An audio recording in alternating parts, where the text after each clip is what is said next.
കഴിഞ്ഞ നവംബർ 20-ാം തീയതിയായിരുന്നു തൃക്കൊടിത്താനം ഫൊറോന പള്ളിയിൽ തിരുനാളിൻ്റെ ഇടവക തിരുനാളിൻ്റെ കൊടിയേറ്റിന് അന്ന് കൊടിയേറ്റിൻ്റെ ദിവസം ആഘോഷപൂർവമായ സുറിയാനി പാട്ട് കുർബാന അർപ്പിക്കപ്പെട്ടത്. അഭിമന്യ തറയിൽ പിതാവ് ചങ്ങനാശ്ശേരി അതിരൂപത അധ്യക്ഷനായ അഭിമന്യ തറയിൽ പിതാവായിരുന്നു മുഖ്യ കാർമ്മികൻ. അതോടൊപ്പം പുറകിൽ കാണുന്നവരുൾപ്പെടെ ഉള്ള ഏകദേശം 25ഓളം പേരുടെ ഒരു കൊയറാണ് അന്ന് ഗായക സംഘത്തിൻ്റെ ശുശ്രൂഷ ചെയ്തത്. ഏകദേശം ഒരു 4 മാസത്തോളം ഞായറാഴ്ചകളിൽ ഇവർ സമ്മേളിക്കുകയും പെരുന്നാളിനോടനുബന്ധിച്ച് അതിനോടടുത്ത 3 ആഴ്ചകൾ എല്ലാ ദിവസവും വൈകുന്നേരങ്ങളിൽ 2 മണിക്കൂറോളം പ്രാക്ടീസ് ചെയ്തതിൻ്റെ ഫലമാണ് നമ്മൾ കഴിഞ്ഞ നവംബർ 20-ാം തീയതി വളരെ മനോഹരമായിട്ട് അർപ്പിക്കപ്പെട്ട പരിശുദ്ധ കുർബാനയും അതോടൊപ്പം തന്നെ വളരെ മനോഹരമായിട്ട് ആലപിക്കപ്പെട്ട ഇതൊരു ചരിത്ര സംഭവമാണ് നമുക്കറിയാം. കാരണം സുറിയാനി ഗായക പരിശീലനത്തിൻ്റെയും അതുപോലെ ഗാന ശുശ്രൂഷയുടെയും ചരിത്രത്തിൽ ഒരു പക്ഷേ ആദ്യമായിട്ടായിരിക്കും ഇത്രയും പേരുടെ ഒരു കൊയർ പരിശുദ്ധ കുർബാനയ്ക്ക് അസിസ്റ്റ് ചെയ്യുന്നത്. മാലാഖമാരുടെ ആരാധനയിൽ പങ്കുചേരുക എന്നുള്ളതാണല്ലോ സ്വാഭാവികമായിട്ടും കൊയറിൻ്റെ ധർമ്മം. അത് സുറിയാനി സംഗീത ആലാപനത്തിൽ തീർച്ചയായിട്ടും എല്ലാവർക്കും അനുഭവിക്കാൻ പറ്റുന്ന ഒന്നാണ്. അത് തീർച്ചയായിട്ടും അത് എത്ര പെട്ടെന്ന് സംഭവിക്കുന്ന ഒന്നല്ല. ആദ്യമായിട്ട് സുറിയാനി കേൾക്കുകയും പാടുകയും ഒക്കെ ചെയ്തവരാണ് വലിയൊരു ശതമാനത്തുള്ള ആൾക്കാർ ഈ ഗ്രൂപ്പിലുള്ളവർ. പക്ഷെ എങ്കിലും വലിയ ത്യാഗം സഹിച്ചുകൊണ്ട് ഇതിനോടുള്ള ഈ വലിയ ആഗ്രഹം കൊണ്ട് പരിശുദ്ധ കുർബാനയിൽ അസിസ്റ്റ് ചെയ്യണം, അതുപോലെ സുറിയാനി ഗീതങ്ങൾ പാടണം, അറിയണം, കേൾക്കണം, അത് അടുത്ത തലമുറയ്ക്ക് പകർന്നു കൊടുക്കണം എന്നൊക്കെയുള്ള വലിയ ആഗ്രഹങ്ങളുടെ പുറത്താണ് ഒത്തിരിയേറെ ത്യാഗങ്ങൾ സഹിച്ചുകൊണ്ട് എല്ലാ ദിവസങ്ങളും ഈ കഴിഞ്ഞ മാസത്തിലെ എല്ലാ ദിവസങ്ങളും ഒരുമിച്ച് വന്ന് പരിശീലനം നേടിയത്. അത് തീർച്ചയായിട്ടും എല്ലാവരെയും സംബന്ധിച്ചിടത്തോളം വലിയ അനുഗ്രഹത്തിൻ്റെയും വലിയൊരു എക്സ്പീരിയൻസിൻ്റെയും അനുഭവത്തിൻ്റെയും ഒക്കെ നാളുകളാണ്. നമുക്കറിയാം 1962 വരെ പരിശുദ്ധ കുർബാന അർപ്പിക്കപ്പെടുന്നത് ഈ ഭാഷയിലാണ്, സുറിയാനി ഭാഷയിലാണ്. തോമാസ് ലീഹായുടെ കാലം മുതൽ 1962 ആ കാലഘട്ടങ്ങളിൽ കേൾക്കാനൊക്കെ ആയിട്ടുള്ളൊരു സാധ്യതയുള്ള ഒരാൾ ഈ കൊയറിൽ ഉണ്ട്. അപ്പോൾ അദ്ദേഹത്തിനോട് നമുക്ക് ചോദിക്കാം ഈ തൻ്റെ അനുഭവങ്ങൾ.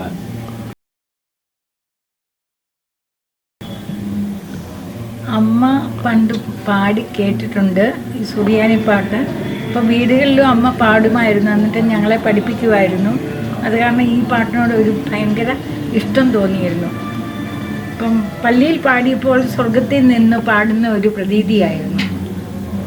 Okay, very good. അപ്പോൾ സ്വാഭാവികമായിട്ട് അത് തലമുറകൾ വഴി കൈമാറ്റം ചെയ്യപ്പെട്ട് കിട്ടുന്ന ഒന്നാണ്. അത് അമ്മയിൽ നിന്ന് മാതാപിതാക്കളിൽ നിന്ന് മുലപ്പാലിനൊപ്പം കിട്ടേണ്ട ഒന്നാണ്.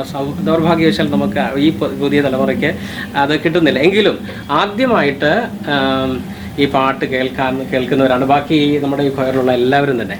അപ്പോൾ ആ ചില പാട്ടുകളൊക്കെ സ്വാഭാവികമായിട്ട് മറ്റ് അതിൽ രണ്ടിലേക്ക് അടക്കം വേറെ പാട്ടുകൾ നമ്മുടെ ഈ പരിശുദ്ധ കുർബാനയിൽ മലയാളം കുർബാനയിലൊക്കെ ഏതൊക്കെ പാട്ടുകൾ പാടാറുണ്ട്?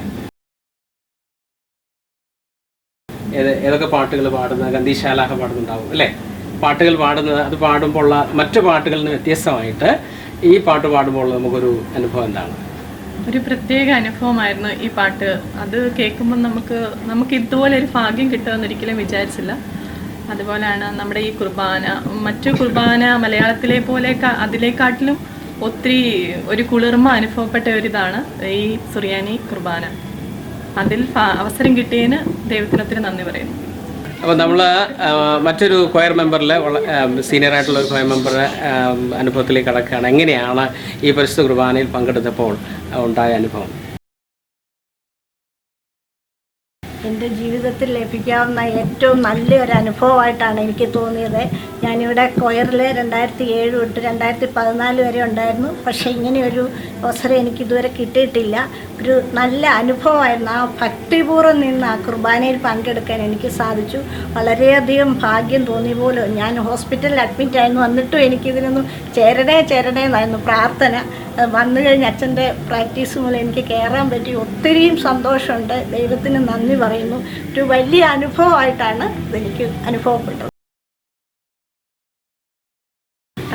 വിശുദ്ധ കുർബാന എന്ന് പറയുമ്പോൾ തന്നെ എനിക്കൊരു വികാരമാണ്. നോർമലി നമ്മൾ മലയാളം കുർബാന അർപ്പിക്കുമ്പോൾ തന്നെ ഒരുപാട് കണ്ണ് നിറഞ്ഞാണ് വിശുദ്ധ കുർബാന അർപ്പിക്കാറ്. അപ്പോൾ ഈശോയുടെ ഭാഷയിൽ വിശുദ്ധ കുർബാന അർപ്പിക്കുക എന്ന് പറയുന്നത് ഭയങ്കര ഒരു ദൈവാനുഗ്രഹമാണ്. ഞങ്ങൾ ആ കൊയറിൻ്റെ അവിടെ നിൽക്കുമ്പം കുർബാന ഓരോ പാട്ടും ഓരോ പ്രയറും സുറിയാനിയിൽ ചൊല്ലുമ്പം സ്വർഗത്തിൻ്റെ ഒരു അനുഭവമായിട്ടാണ് ഞങ്ങൾക്ക് ഫീൽ ചെയ്തത്. കണ്ണ് നിറഞ്ഞിട്ടുണ്ട്. പക്ഷേ മൈക്കിൽ കൂടെ ആകുമ്പോൾ നമുക്ക് കണ്ണ് നിറയുമ്പോൾ നമ്മുടെ സൗണ്ട് മാറും. അതുകൊണ്ട് ഒത്തിരി കൺട്രോൾ ചെയ്താണ് നിന്നത്. ഒത്തിരി സന്തോഷമോ സ്നേഹമോ ഈശോയോടുള്ള ഒത്തിരി സ്നേഹം കൊണ്ട് നിറഞ്ഞു ആ സമയത്ത്. അതാണ് എൻ്റെ ഒരു പേഴ്സണൽ അനുഭവം. ഈശോയുടെ ഭാഷ, ഈശോ സംസാരിക്കുന്ന ഭാഷ തന്നെ നമുക്ക് പരിശുദ്ധ കുർബാനയിൽ ആലപിക്കാൻ പറ്റുക എന്ന് പറഞ്ഞത് ഏറ്റവും വലിയ ഭാഗ്യമായിട്ട് കരുതുന്നു. ആ സമയത്തൊക്കെ എല്ലാവർക്കും പ്രാക്ടീസിനൊക്കെ വരുമ്പം ഒരുപാട് എല്ലാവർക്കും ഒരുവിധപ്പെട്ട എല്ലാവർക്കും അസുഖങ്ങളൊക്കെ ആയിരുന്നു. പക്ഷേ ആ കറക്റ്റ് നമ്മുടെ ആ സുറിയാനി കുർബാനയുടെ ആ സമയത്ത് എല്ലാവരുടെയും അസുഖങ്ങളൊക്കെ മാറി. ദൈവത്തിൻ്റെ ഒരു കരുതൽ ഉണ്ടായിരുന്നു എല്ലാവരുടെയും കൂടെ. എല്ലാവർക്കും വളരെ ഭംഗിയായിട്ട് പാടാൻ സാധിച്ചു. അത് ദൈവത്തിൻ്റെ വലിയൊരു അനുഗ്രഹമായിട്ട് കാണുന്നു. സുറിയാനി ക്വയർ എന്ന് പറയുന്നത് എനിക്കൊരു ഭയങ്കര ഒരു ആഗ്രഹമായിരുന്നു. ഒരുപാട് ആഗ്രഹിച്ചിട്ടുണ്ട്. കാര്യം നമ്മുടെ പള്ളിക്കൂദാശയുടെ സമയത്ത് പത്തലിച്ച് വന്നിട്ട് ഇങ്ങനെ സുറിയാനി പാട്ടുകളൊക്കെ പഠിപ്പിച്ചിരുന്നത്. ഇടയ്ക്കുള്ള ചെറിയ പ്രധാനപ്പെട്ട നമ്മുടെ കുർബാനയുടെ പാട്ടുകൾ മാത്രമേ പഠിപ്പിച്ചിട്ടുള്ളൂ. ബാക്കി ഫുള്ളും ഇങ്ങനെ പാടാം. അപ്പോൾ എൻ്റെ ഒരു പുസ്തകമുണ്ട്.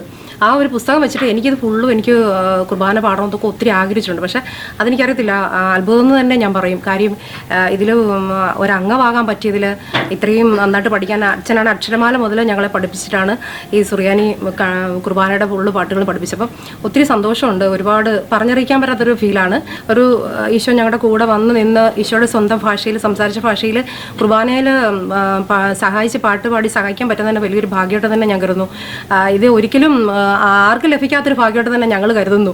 കാര്യം ഒത്തിരി സന്തോഷം. അച്ഛൻ തന്നെ പറഞ്ഞൊരു ചരിത്ര മുഹൂർത്തമാണെന്നൊക്കെ അച്ഛൻ പറഞ്ഞായിരുന്നു. പിന്നെ പിതാവിൻ്റെ കൂടെ വിശുദ്ധ കുർബാനയിൽ പങ്കെടുക്കാൻ പറ്റിയത് അതൊക്കെ ഒത്തിരി സന്തോഷം. ഒരുപാട് സന്തോഷം. ദൈവത്തിന് 1000 നന്ദി പറയാൻ വാക്കുകളില്ല. നമ്മുടെ കൊയറിലെ ഏറ്റവും യങ്ങസ്റ്റ് ആയിട്ടുള്ള മെമ്പേഴ്സാണ് നമ്മുടെ ഇന്ന് 4-5 പേരുണ്ടായിരുന്നു. പക്ഷേ എല്ലാവർക്കും എത്താൻ പറ്റിയിട്ടില്ല. അതിൽ 3 പേര് ഇവിടെ സന്നിഹിതരാണ്. അപ്പോൾ അടുത്ത ജനറേഷനാണ് അവർ. അപ്പം അവരുടെ ഒരു എക്സ്പീരിയൻസ് നമുക്ക് കേൾക്കാം. ഈ സുറിയാനി കുർബാനയിൽ ഇതിൻ്റെ പരിശീലനം, അത് കഴിഞ്ഞ് കുർബാനയിൽ പങ്കെടുക്കുന്ന സമയം, അത് പാടുന്ന സമയം ഒക്കെ നിങ്ങൾക്കുണ്ടായിരുന്ന പ്രത്യേകമായിട്ട് എന്താണ് തോന്നിയത്? മലയാളം കുർബാനയിൽ പങ്കെടുക്കുന്നതും അല്ലെ പാടുന്നതും സുറിയാനി കുർബാനയിലെ പാട്ടുകളിലും വ്യത്യാസമായിട്ട് എന്തെങ്കിലും തോന്നിയോ? വ്യത്യാസമായിട്ട് വളരെ നല്ലൊരു അനുഭവമായിരുന്നു. ആദ്യം തന്നെ ഈശോ നമുക്ക് തന്ന ഏറ്റവും വലിയൊരു അനുഗ്രഹമായിട്ട്, ഇത് പഠിക്കാൻ ലഭിച്ച അവസരം ഏറ്റവും വലിയ അനുഗ്രഹമായിട്ട് തോന്നുന്നു. പിന്നെ മലയാളം കുർബാനയെ വെച്ച് നോക്കുമ്പം സുറിയാനി പാടിയപ്പോഴാണെങ്കിലും ഈശോ ആയിട്ട് ഒരുപാട് കണക്റ്റഡ് ആയിട്ട് ഫീൽ ചെയ്തു. കാരണം നമ്മൾ അറിഞ്ഞല്ലോ ഈശോയുടെ ഭാഷയാണ്. അപ്പം അങ്ങനെ കേട്ടപ്പം നല്ല ഒരു കണക്ഷൻ ഫീൽ ചെയ്തു. ഈശോയിൽ കൂടുതൽ അടുക്കുന്നെന്ന് മനസ്സിലായി. പിന്നെ ഞാനാണെങ്കിലും സുറിയാനി കുർബാന എന്ന് പറയുന്നത് മറിയം ത്രേസ്യയുടെ ജീവിതകഥ കൊച്ചിൽ ഇങ്ങനെ CD കണ്ടപ്പം അതിനകത്ത് സുറിയാനി പാട്ടുണ്ടായിരുന്നു. അപ്പോൾ അത് ഞാൻ കേട്ട് പഠിച്ചു. ഒരിച്ചിരി ഭാഗം കേട്ട് പഠിച്ചു. അപ്പം എനിക്ക് അന്ന് തൊട്ടുള്ള ഒരു ഇതായിരുന്നു, സുറിയാനി ഭാഷ പഠിക്കണം, സുറിയാനിയിൽ പാട്ട് പാടണം. അപ്പം അങ്ങനെ ആ ഒരു അവസരം ദൈവം എനിക്കിപ്പോൾ ഒരുക്കി തന്നത് വലിയൊരു ഭാഗ്യമായിട്ട് കരുതുന്നു. അത് ഈശോയുടെ വലിയൊരു കൃപയാണ്. അപ്പോൾ ഈ പരിശുദ്ധ കുർബാനയിലെ പാട്ടുകൾ ഇപ്പം വിശുദ്ധരെ, ഇപ്പം നമ്മുടെ പ്രത്യേകിച്ച് പൂർവികരായിട്ടുള്ള വിശുദ്ധരുടെ അവരാലപിച്ചിരുന്ന ഗീതമാണ്, അല്ലെങ്കിൽ ആ ഭാഷയിലാണ് ആരാധന. അപ്പോൾ അൽഫോൻസാമയാണെങ്കിലും മറിയം ത്രേസ്യയാണ്, നമുക്കിപ്പോൾ ഉള്ള വിശുദ്ധരെല്ലാം തന്നെ അവിടെ ഒരു മിസ്റ്റിക്കൽ എക്സ്പീരിയൻസിലേക്ക് കടത്താനായിട്ട് ഈ ഭാഷയ്ക്കൊരു ഇതുണ്ട്. അപ്പോൾ അത് അടുത്ത തലമുറയിലേക്ക്, അല്ലെങ്കിൽ ഇനിയും നിങ്ങൾ വളർന്നു വരുന്നു, ഇപ്പോഴൊക്കെ ചെറുപ്രായത്തിൽ നമ്മൾ പഠിക്കാനായിട്ട് പറ്റി. അപ്പോൾ അടുത്ത ജീവിതാന്തസ്സിലേക്ക് പ്രവേശിക്കുമ്പോൾ അടുത്ത തലമുറയ്ക്ക് നിങ്ങളിത് പകർന്നു കൊടുക്കുമോ? എന്തുകൊണ്ട് കൊടുക്കും? എന്തുകൊണ്ടാണ് എന്താണ് നമ്മൾ അതിൻ്റെ ഒരു മഹത്വമായിട്ട് കാണുന്നത്? എന്തുകൊണ്ട് അങ്ങനെ അടുത്ത തലമുറ കൊടുക്കും? കാരണം ഇത് ഈശോ സംസാരിച്ച ഭാഷയാണ്. അപ്പം അതിപ്പം വളരെ കുറച്ച് ആളുകൾക്ക് മാത്രമേ അറിയത്തുള്ളൂ ഈ ഭാഷ. അപ്പം ഇനിയും കൂടുതൽ അത് പോപ്പുലറൈസ് ചെയ്യാൻ വേണ്ടിയിട്ട് ഇനിയും അടുത്ത തലമുറയെ പഠിപ്പിക്കും. അപ്പോൾ അതായത് അത് അടുത്ത തലമുറ എന്ന് പറയുന്നത് നമുക്ക് നഷ്ടപ്പെട്ടു, അല്ലെങ്കിൽ നമുക്ക് കൊച്ചിലെ തൊട്ട് കിട്ടാത്ത ഒന്നാണ് നമുക്ക് കിട്ടുന്നത്. അപ്പോൾ അതുകൊണ്ട് അതൊരു വലിയൊരു ഭാഗ്യമാണ്. ആ ഭാഗ്യം അടുത്ത തലമുറയ്ക്കും കിട്ടണം അല്ല. അതാണ് നമ്മുടെ സുവിശേഷം പറയുന്ന പോലെ, സുവിശേഷം അറിയാനുള്ള ഭാഗ്യം ഉണ്ടായി. അപ്പോൾ അത് ഒന്നും കൂട്ടിവെക്കാതെ അടുത്ത തലമുറയ്ക്കും കൊടുക്കുക എന്നുള്ളത് അത് വലിയ തീർച്ചയായിട്ടും അത് എല്ലാ വലിയ എക്സ്പീരിയൻസ് ഉണ്ടാകുന്നവർക്ക്, വലിയ ആനന്ദത്തിൻ്റെ അനുഭൂതി ഉണ്ടാകുന്നവർക്കെല്ലാം ഉണ്ടാകുന്നതാണ്. ഞാൻ മാത്രം സന്തോഷിച്ചാൽ പോരാ, മറ്റുള്ളവർ സന്തോഷിക്കണം, മറ്റുള്ളവർക്ക് ഈ ആനന്ദത്തിലേക്ക് ഒരു ഷെയർ കിട്ടണം. അപ്പോൾ അത് തീർച്ചയായിട്ടും ചെയ്യും അല്ലേ? ആ കേൾക്കുന്നത് വളരെ സന്തോഷം. നമ്മുടെ കൊയറിൽ സ്വാഭാവികമായിട്ടും ഈ യങ്സ്റ്റേഴ്സിൽ നമ്മുടെ ഈ ആധുനിക കാലഘട്ടത്തിലെല്ലാം മൈഗ്രേറ്റഡ് കമ്മ്യൂണിറ്റീസാണ്. ചിലരൊക്കെ പുറത്ത് ജോലി ചെയ്യുന്നു. അപ്പോൾ ഗൾഫിൽ ജീവിച്ച് വളർന്ന ഒരു കുട്ടിയാണ് നമുക്ക് കൊയറിൽ അടുത്തായിട്ടുള്ളത്. ഗൾഫ് എന്ന് പറയുമ്പോൾ സ്വാഭാവികമായിട്ട് അറബി സംസാരിക്കുന്ന ഒരു നാടാണ്. സുറിയാനി, ഹീബ്രു, അറബി ഇതൊക്കെ സെമറ്റിക് ലാംഗ്വേജസ് ആണ്. അപ്പോൾ പുറത്ത് തീർച്ചയായിട്ടും നമ്മൾ കാണുന്ന ഒരു കാര്യം, പുറത്തെ കുട്ടികളെ സംബന്ധിച്ചിടത്തോളം ഇംഗ്ലീഷ് ആണെങ്കിൽ അല്ലെങ്കിൽ മറ്റ് ലാംഗ്വേജിലാണെങ്കിലും സുറിയാനി കുറച്ചുകൂടി എളുപ്പത്തിൽ അവർക്ക് പഠിക്കാൻ പറ്റുന്നുണ്ട്. അല്ലെങ്കിൽ മലയാളത്തെക്കാളും, അതായത് അമേരിക്കയിലോ യൂറോപ്പിലോ ഒക്കെ ഉള്ളവരെ മലയാളത്തെക്കാൾ പെട്ടെന്ന് കുറച്ചുകൂടി ഈസി ആയിട്ട് പഠിക്കാം. അപ്പോൾ ഈ ഭാഷയുമായിട്ട് അല്ലെങ്കിൽ സുറിയാനി പഠിച്ചത് വഴിയായിട്ട് പാട്ടുകൾ കേൾക്കുന്നത് കുറച്ചുകൂടി എളുപ്പമായിരുന്നോ? നമുക്ക് പഠിക്കാനായിട്ട് എളുപ്പമായിരുന്നോ? അല്ലെങ്കിൽ പഠിച്ചപ്പോൾ എന്താണ് ഉണ്ടായിരുന്ന എക്സ്പീരിയൻസ്? ഞാൻ സൗദിയിൽ നിന്നായിരുന്നു. അപ്പോൾ സൗദിയിൽ ഞങ്ങൾ അറബിക്ക് എല്ലാവരും, ഞാൻ അങ്ങനെ അറബിക്ക് പഠിച്ചിട്ടില്ല, പക്ഷെ എന്നാലും അതിനകത്ത് എല്ലാവരും പറഞ്ഞ് കേൾക്കുന്ന ഓരോ വാക്കുകളൊക്കെ അവരുടെ ഈ ദൈവത്തിനെ കുറിച്ച് വരുമ്പോഴത്തേക്കും അവർ അല്ലെന്നൊക്കെ വെച്ചാൽ തുടങ്ങുന്നത്. അപ്പോൾ ഇവിടെയും അങ്ങനത്തെ അതിൽ വെച്ച് തുടങ്ങുന്ന കുറേ വാക്കുകളുണ്ട്. അപ്പോൾ ഞാൻ ഓർത്ത് ഇവിടെ ഞങ്ങൾക്ക് ഈ സെയിം വാക്കുകളായിരുന്നല്ലോ അവിടെയും പറഞ്ഞെനിക്ക് ഓർത്തു. അപ്പോൾ ഇവിടെ എനിക്ക് മലയാളം അത്ര അറിയത്തില്ല, ഞാൻ പുറത്തായതുകൊണ്ട്. അപ്പോൾ ഇവിടെ വന്നപ്പോഴത്തേക്കും പ്രത്യേകിച്ച് ഇങ്ങനെ ഈ സുറിയാനി എന്ന് പറയുമ്പോൾ പുതിയ ഭാഷ ഇങ്ങനെ പഠിക്കണമല്ലോ എന്ന് ഓർത്തപ്പോൾ എനിക്കൊരു ഇതായിരുന്നു, പേടിയായിരുന്നു. പക്ഷെ പിന്നെ സെയിം വാക്കുകളും എല്ലാം ഏകദേശം സെയിം പോലെ ആയപ്പോഴത്തേക്കും എനിക്കാണെങ്കിൽ മനസ്സിലായി, ഓക്കെ അത് പഠിക്കാൻ അത്രയും ബുദ്ധിമുട്ടൊന്നുമില്ല, പഠിച്ചെടുക്കാന്നേ ഉള്ളൂ. ഒന്ന് അറിയുന്ന വാക്കും കൂടെ ഉണ്ട്. അപ്പോൾ മോളെ സംബന്ധിച്ചിടത്തോളം മലയാളം പഠിക്കുന്നതിനേക്കാൾ കുറച്ച് എളുപ്പമാണ് സുറിയാനി പഠിക്കുന്നത് അല്ലേ? വലുതായിട്ട് പഠിക്കുന്നതിൻ്റെ ഓരോ ഉണ്ട്. ഈ സുറിയാനി കുർബാനയിൽ പരിശീലനം നേടാനായിട്ട്, പാട്ടുകൾ പാടാനായിട്ട് ഓരോരുത്തർക്കും വ്യത്യസ്തമായിട്ടുള്ള മോട്ടിവേഷൻസാണ്, കാരണങ്ങളാണ്. മാർട്ടിനെ സംബന്ധിച്ചിടത്തോളം പഠിക്കാനുള്ള ഒരു പ്രേരണ ശക്തി, എന്തെങ്കിലും മോട്ടിവേഷൻ കാരണങ്ങൾ എന്തൊക്കെയാണ്? എന്നെ സംബന്ധിച്ചിടത്തോളം എനിക്ക് നമ്മുടെ ഒരു പാരമ്പര്യം അല്ലെങ്കിൽ നമ്മുടെ ഒരു ബാക്ക് ടു റൂട്ട്സ്, അതാണ് എൻ്റെ ഒരു കോൺസെപ്റ്റ് എന്ന് പറയുന്നത്. അതിൽ എന്നെ ആകർഷിച്ച ഒരു ഘടകം എന്ന് പറയുന്നതാണ്. അപ്പം നമ്മൾ 1962 വരെ നമ്മൾ ആഘോഷിച്ചുകൊണ്ടിരുന്ന കുർബാനയുടെ ആരാധനാ ഭാഷ എന്ന് പറയുന്നത് സുറിയാനി ആയിരുന്നു. അപ്പം അതിൽ നിന്ന് ഇച്ചിലൂടെ ഒരു വ്യത്യാസപ്പെടുത്തി സിംപ്ലിഫൈ ചെയ്തപ്പോഴത്തേക്കും അത് മലയാളത്തിലോട്ടായി. അപ്പോഴത്തേക്കും വീണ്ടും നമ്മൾ പാരമ്പര്യങ്ങളും അല്ലെങ്കിൽ ഇതുവരെ നമ്മൾ ചെയ്തു പൊയ്ക്കൊണ്ടിരുന്ന പല കാര്യങ്ങൾ നിന്ന് പോകാണ്ട് നമുക്ക് കണ്ടിന്യൂ ചെയ്ത് പോകണം എന്നുള്ളൊരു ആഗ്രഹം ഇവിടെ എല്ലാവരും പ്രകടിപ്പിച്ചപ്പോഴും എനിക്ക് ആ ഒരു ചിന്തയാണ് ഉണ്ടായിരുന്നത്. അതുകൊണ്ട് തന്നെയാണ് ഞാൻ ഈ ഒരു സുറിയാനി കൊയറിലേക്ക് വരാനായിട്ടൊരു കാര്യം. പിന്നെ എനിക്കൊരു താല്പര്യമാണ്, സത്യം പറഞ്ഞ ഒരു ഇൻട്രസ്റ്റ് ആണ് ഈ ഒരു ഭാഷ പഠിക്കാനായിട്ട്. ഞാൻ +1 +2 സമയത്ത് എൻ്റെ സെക്കൻഡ് ലാംഗ്വേജ്, ഡിഗ്രി സമയത്ത് എൻ്റെ സെക്കൻഡ് ലാംഗ്വേജ് ഇതെല്ലാം സുറിയാനി തന്നെയായിരുന്നു. അപ്പം അതുകൊണ്ട് തന്നെ ഒരു പ്രത്യേക ഇഷ്ടമാണ് ഈ ആരാധനാ ഭാഷയോട്. നമ്മുടെ കർത്താവായ യേശു മിശിഹ സംസാരിച്ച ഈ ഒരു എന്താ പറയുക മഹനീയ ഭാഷയോട് ഒത്തിരി സ്നേഹമാണ്, ബഹുമാനമാണ്, ആരാധനയാണ്. സിജു ആലഞ്ചേരി ഒരു മോട്ടിവേഷണൽ സ്പീക്കറാണ്. ഒത്തിരി കമ്മ്യൂണിറ്റി ഡൈനാമിക്സും അതുപോലെയുള്ള കാര്യങ്ങളൊക്കെ ചെയ്യുന്ന ഒരു വ്യക്തിയാണ് പല സ്ഥലങ്ങളിലും. അപ്പോൾ അതുകൊണ്ട് ഈ ഭാഷയ്ക്ക് അല്ലെങ്കിൽ ഇതുപോലെ ഇത്രയും വാസ്റ്റായിട്ടുള്ള എക്സ്പീരിയൻസ് ഉള്ള ആളെന്ന നിലയ്ക്ക് ഏതൊക്കെ രീതിയിൽ ഈ സുറിയാനി ഭാഷയെ ഉപയോഗപ്പെടുത്താം, അല്ലെങ്കിൽ ഏതൊക്കെ രീതിയിലാണ് ഇതിൻ്റെ ഒരു പൊട്ടൻഷ്യാലിറ്റി ആധുനിക ഏജസിൽ, സമൂഹത്തിൽ, ഈ ടൈംസിൽ എങ്ങനെയാണ് നമുക്ക് ഈ ഒരു എക്സ്പീരിയൻസ് നമ്മൾ ഇവരെ പഠിച്ചതിൻ്റെ വെളിച്ചത്തിൽ എന്താണ് പറയാൻ പറ്റുന്നത്? തീർച്ചയായിട്ടും എനിക്ക് വ്യക്തിപരമായിട്ട് ഇതൊരു വലിയ ദൈവാനുഗ്രഹത്തിൻ്റെ സമയമായിരുന്നു. എനിക്കും കുടുംബത്തിനും ഇതിൻ്റെ ഒരു ഭാഗമാകാൻ പറ്റി എന്നുള്ളത് ഒരു വലിയ ദൈവാനുഗ്രഹമാണ്. ശരിക്കും എനിക്ക് തുടക്കത്തിൽ എൻ്റെ ജോലിയുമായിട്ട് ബന്ധപ്പെട്ട് ഇത്തിരി തിരക്കും ബുദ്ധിമുട്ടും വന്ന് റെഗുലറാകാൻ പറ്റാത്തൊരവസരം ഉണ്ടായിരുന്നു. പക്ഷേ വീണ്ടും വീണ്ടും വരും തോറും എനിക്കൊരു വല്ലാത്തൊരു ഹെവൻലി അട്രാക്ഷൻ, ദൈവികമായ ഒരു വലിയ ആകർഷണം ഈ ഒരു ശുശ്രൂഷയോട് തോന്നുകയായിരുന്നു. കാരണം ഈശോയുടെ ഭാഷയിൽ സംസാരിക്കാൻ പറ്റുക, പാടാൻ പറ്റുക, അതൊരു വലിയ അനുഗ്രഹമായിട്ടാണ്. പിന്നീട് അങ്ങോട്ട് വന്ന 2-3 മാസങ്ങൾ ശരിക്കും ദൈവികമായ ഒരു ഇടപെടലിൻ്റെ അനുഗ്രഹത്തിൻ്റെ ദിവസങ്ങളായിട്ട് ഒന്ന് വരാൻ ആഗ്രഹമായിരുന്നു. ശരിക്കും ആ ദിവസത്തിൻ്റെ 5 മണി 6 മണി പ്രാക്ടീസൊക്കെ വരാൻ ഇങ്ങനെ ആഗ്രഹിച്ച് കൊതിയോടെ ഓടി വന്ന ഒരു സമയം ഞാനിപ്പോൾ ഓർക്കുകയാണ്. ശരിക്കും ഇത് ഈശോയുടെ ഭാഷ ആയതുകൊണ്ടും നമ്മുടെ സഭയുടെ തനിമ ഈ ഒരു കാലഘട്ടത്തിൽ ഒരു ന്യൂ ജനറേഷനൊക്കെ നമ്മുടെ കുഞ്ഞുങ്ങൾക്കൊക്കെ ഒരുപാട് കാര്യങ്ങൾ അവർക്ക് നഷ്ടമാവുന്നുണ്ട്. ശരിക്കും നമ്മുടെ സഭയുടെ ആ ഒരു മഹാത്മ്യം, ഒരു മഹനീയത മനസ്സിലാകാത്ത ഈ ഒരു കാലഘട്ടത്തിൽ ഈ ഒരു ഭാഷയിൽ, ഈശോയുടെ ഭാഷയിൽ തന്നെ നമ്മുടെ സൺഡേ സ്കൂളുകളിൽ കുഞ്ഞുങ്ങൾക്ക് നിർബന്ധമായിട്ടും ഒരു പരിശീലനം തന്നെ കൊടുക്കണമെന്നാണ് എൻ്റെ വ്യക്തിപരമായ അഭിപ്രായം. നമ്മുടെ സൺഡേ സ്കൂളുകളിൽ കുഞ്ഞുങ്ങൾ അവരുടെ കുർബാനയിൽ പാടുക, അങ്ങനെയുള്ള മത്സരങ്ങൾക്ക് കൂടുതൽ പ്രാധാന്യം കൊടുക്കുക. തീർച്ചയായിട്ടും ഈ ഒരു കാലഘട്ടത്തിൽ ഒരു ഇൻഡയറക്റ്റ് ഇവാഞ്ചലൈസേഷൻ്റെ ഒരു മെത്തേഡ് പോലുമായിട്ട് നമുക്ക് ഈ ഒരു ഭാഷയെ ഒരുപാട് പ്രൊമോട്ട് ചെയ്യാൻ പറ്റും.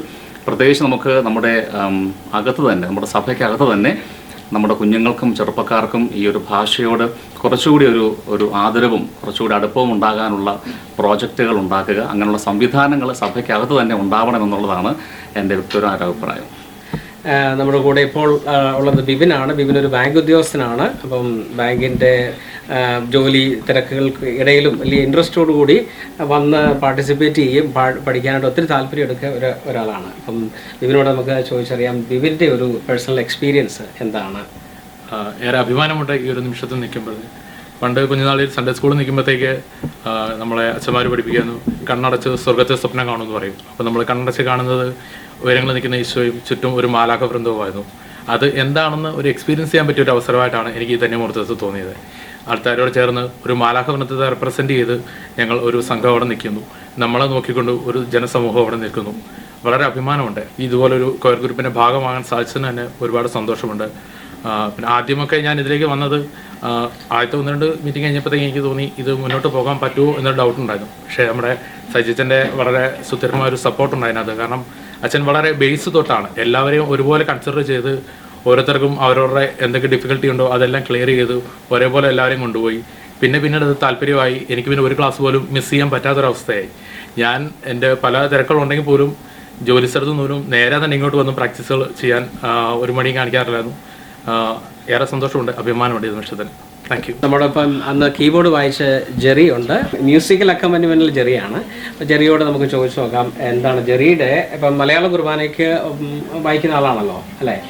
അപ്പോൾ അതും ഈ സുറിയാനി കുർബാനയിലെ കീബോർഡ് വായിച്ചതിലും ഉള്ള ഒരു എക്സ്പീരിയൻസ് നമ്മുടെ പ്രേക്ഷകരോടൊന്ന് പറഞ്ഞാൽ. എനിക്ക് ഭയങ്കര ബ്ലെസ്സിങ് ആയിട്ട് ആണ് തോന്നി. ഈ ദിവസങ്ങളിൽ ഒരിക്കലും എക്സ്പെക്ട് ചെയ്തൊരു കാര്യമല്ല. ഇങ്ങനെ ഇപ്പം സുറിയാനി കുർബാന കൂടിയിട്ടുണ്ട്. അപ്പോഴും ഞാൻ ചിന്തിച്ചിരുന്നില്ല എനിക്കും സുറിയാനി കൊയർ ചെയ്യാൻ പറ്റുമെന്ന്.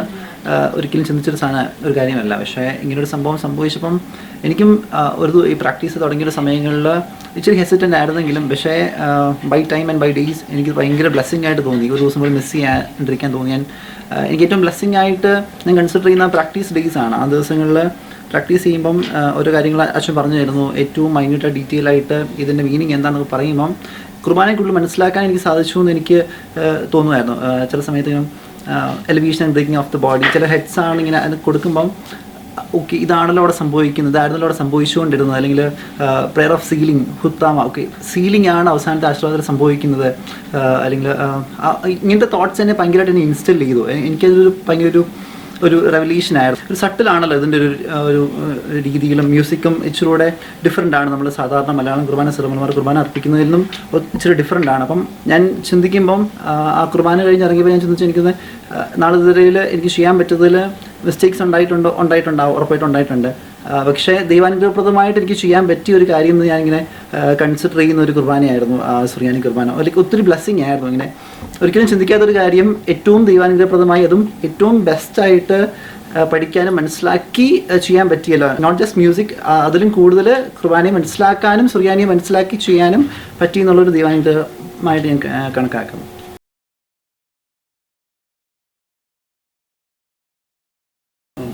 നമ്മുടെ ഈ കൊയറിൽ വളരെ റെഗുലറായിട്ട് വന്നിരുന്ന എല്ലാ പ്രാക്ടീസിലും ഒരു വളരെ റെയറായിട്ട് മാത്രമേ പ്രാക്ടീസ് മിസ്സായിട്ടുള്ളൊരു കൊയറിലെ അംഗമാണ്, ഒരു സീനിയർ അംഗമാണ്.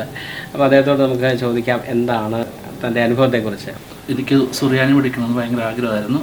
അമ്മയുടെ ഫാദർ സുറിയാനി കൊയർ, അത് ആ സമയത്ത് കൊയറിനകത്ത് ഉണ്ടായിരുന്നതാണ്. പുള്ളി നല്ലൊരു പാട്ട് പാടുമായിരുന്നു, വയലിനിസ്റ്റാണ്. അപ്പം അമ്മ എപ്പോഴും ഇങ്ങനെ പറഞ്ഞ് കേട്ടിട്ടുണ്ട്. അമ്മയ്ക്കും ചെറുതായിട്ടൊക്കെ അറിയാമായിരുന്നു. അപ്പം അന്ന് മുതലുള്ള ഒരു ആഗ്രഹമായിരുന്നു. അപ്പം അതിവിടെ വന്നപ്പോഴത്തേക്ക് ശജിച്ചിന് ഇതുപോലെ പഠിപ്പിക്കാനായിട്ട് ഇവിടെ വന്നു. അപ്പോൾ അതറിയാൻ പറ്റി, ഇവിടെ വന്ന് പഠിച്ചു. അത് ഏറ്റവും വലിയ ദൈവാനുഗ്രഹമായിട്ട് ഞാൻ കരുതുന്നു.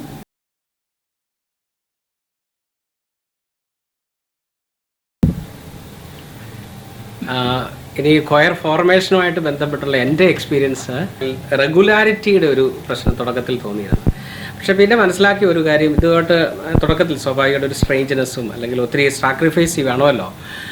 എന്നാൽ ഇത് പഠിച്ചു വരുന്നവർ അതിനോട് പതുക്കെ അതിനോടൊരു വലിയ ഇൻട്രസ്റ്റ് ഫോം ചെയ്യുന്നതായിട്ട് എനിക്ക് ഫീൽ ചെയ്യാൻ പറ്റിയായിരുന്നു. അപ്പോൾ തുടക്കത്തിൽ ഒരു ബുദ്ധിമുട്ടുകളൊക്കെ തോന്നി, പതുക്കെ പഠിച്ചു കഴിയുമ്പോൾ അതിനോട് അതിനെ പിന്നെ വലിച്ചെറിഞ്ഞാലും പോവില്ല. അത്തരത്തിലുള്ള ആ ഒരു പ്രത്യേകത ഈ ഭാഷയ്ക്കുണ്ട്. അത് ഈ കൊയർ മെമ്പേഴ്സിൽ അത് കാണാനായിട്ട് സാധിച്ചു. കാരണം ചിലരൊക്കെ തുടക്കത്തിൽ ഇല്ലായിരുന്നവർ പോലും പിന്നെ നമ്മൾ ജോലി കാരണം കൊണ്ടും അല്ലെങ്കിൽ വരാനുള്ള പ്രാക്ടീസിന്, കാരണം ഇത്രയും സമയം ഇൻവെസ്റ്റ് ചെയ്യണം അതിനുവേണ്ടി. അപ്പോൾ ഒരു സാധാരണ കുടുംബജീവിതമായിട്ടൊക്കെ നടക്കുന്നവരെ സംബന്ധിച്ചുള്ള അത്ര എളുപ്പമല്ല. എങ്കിലും ഇവരെല്ലാവരും വന്നത് ഇത് പതുക്കെ പതുക്കെ ഭയങ്കരമായിട്ട് അവരുടെ ജീവിതത്തെ സ്പർശിച്ചതുകൊണ്ടാണ്. ഈ ഭാഷയുടെ ഒരു വലിയൊരു പൊട്ടൻഷ്യാലിറ്റി ഉണ്ട്, ഒരു പവറുണ്ട്. കാരണം ഇത് ഈശോ ഉപയോഗിച്ച ഭാഷയാണ്. ദൈവം മനുഷ്യനായിട്ട് അവതരിച്ചപ്പോൾ ഉപയോഗിച്ച ഒരു ഭാഷ, അതിലാണ് വലിയ വെളിപാടുകൾ നൽകപ്പെട്ടത്. അപ്പോൾ അത് സ്വാഭാവികമാണ്. അതിനെക്കുറിച്ച് തിരിച്ചറിയുന്നില്ലെങ്കിലും അതിനോട് കൂടുതൽ അടുക്കും തോറും ഇത് ജീവിതങ്ങളെ ഭയങ്കരമായിട്ട് സ്പർശിക്കും. അത് ഈ കൊയറുമായിട്ട് ബന്ധപ്പെടുത്തി ഇപ്പം വീണ്ടും ഒരിക്കൽ കൂടെ അത് എനിക്ക് ബോധ്യപ്പെട്ട ഒന്നാണ്. അതിലൊത്തിരി സന്തോഷമുണ്ട്. കാരണം ഇത് തുടക്കത്തിൻ്റെ ബുദ്ധിമുട്ടുകൾ ഉണ്ടെങ്കിലും ഇത് ഫൈനലി, കാരണം ഇതിൻ്റെ ഒരു ടേസ്റ്റ് കിട്ടിക്കഴിഞ്ഞാൽ പിന്നെ അതിൻ്റെ ഒരു ലഹരി കിട്ടിക്കഴിഞ്ഞാൽ പിന്നെ ഉപേക്ഷിച്ച് പോകത്തില്ല എന്നുള്ളത് ഉറപ്പായിരുന്നു. അപ്പം അത് സ്വാഭാവികമായിട്ട് അത് അങ്ങനെ തന്നെ വന്നു. അതിലൊത്തിരി സന്തോഷമുണ്ട്.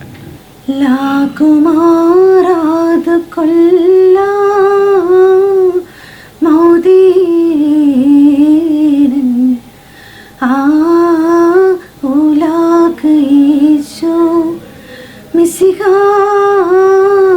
सबगी